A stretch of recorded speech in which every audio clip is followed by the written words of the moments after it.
کیا جا رہا ہے۔ مزید تفصیلات جاننے کے لیے ہم نے رابطہ کیا ہے نمائندہ K21 نیوز ضمیر حسین ضمیر سے۔ جی ضمیر، آگاہ کیجیے۔ جی بالکل، وزیر اعظم شہباز شریف کی زیر صدارت جو ہے وفاقی کابینہ کا اجلاس جاری ہے اور اجلاس یہ پارلیمنٹ ہاؤس میں جو ہے وہ جاری ہے۔ 11 نکاتی ایجنڈا جاری کیا گیا ہے جس پر غور کیا جا رہا ہے۔ تو 11 نکاتی ایجنڈے پر جو ہے اس وقت مشاورت جاری ہے۔ وفاقی کابینہ کے تمام اراکین جو ہے وہ آج کے اجلاس میں موجود ہیں۔ تو اگر ایجنڈے کی بات کر لی جائے تو وفاقی کابینہ کے اجلاس میں مختلف اپیلوں میں وفاقی سروس ٹریبیونل کے مختلف فیصلوں پر عمل درآمد کی منظوری دی جائے گی۔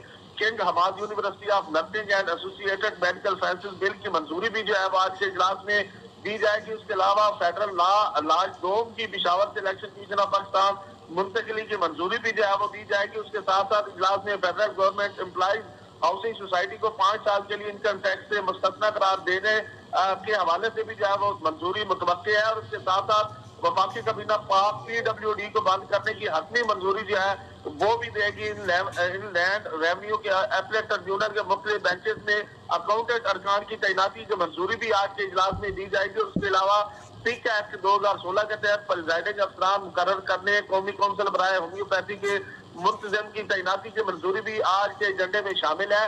کابینہ اجلاس میں بہاولپور میڈیکل کالج کی منظوری منسوخ کرنے کا فیصلہ بھی کیا جائے گا۔ اور اس کے ساتھ ساتھ ٹی وی، ریڈیو اور پرنٹ میڈیا میں ادویات کی تشہیر کی منظوری بھی دی جائے گی۔ افغان مہاجرین کی پروف آف رجسٹریشن کارڈ کی مدت میں توسیع کی منظوری بھی آج دیے جانے کا امکان ہے۔ اور 27 جون کو منعقدہ اقتصادی رابطہ کمیٹی کے فیصلوں کی توثیق بھی آج کے اس ایجنڈے کا حصہ ہے۔ اس وقت وزیر اعظم کی زیر صدارت اجلاس جاری ہے۔ شہباز شریف صاحب جو ہے وہ اجلاس کی صدارت کر رہے ہیں۔ 11 نکاتی ایجنڈے پر جو ہے وہ مشاورت کی جا رہی ہے۔ جی بہت شکریہ ضمیر حسین ضمیر، آپ نے ہمیں آگاہ کیا۔ وزیر اعظم شہباز شریف کی زیر صدارت وفاقی کابینہ کا اجلاس جاری ہے۔ اجلاس میں معاشی صورتحال سمیت 11 نکاتی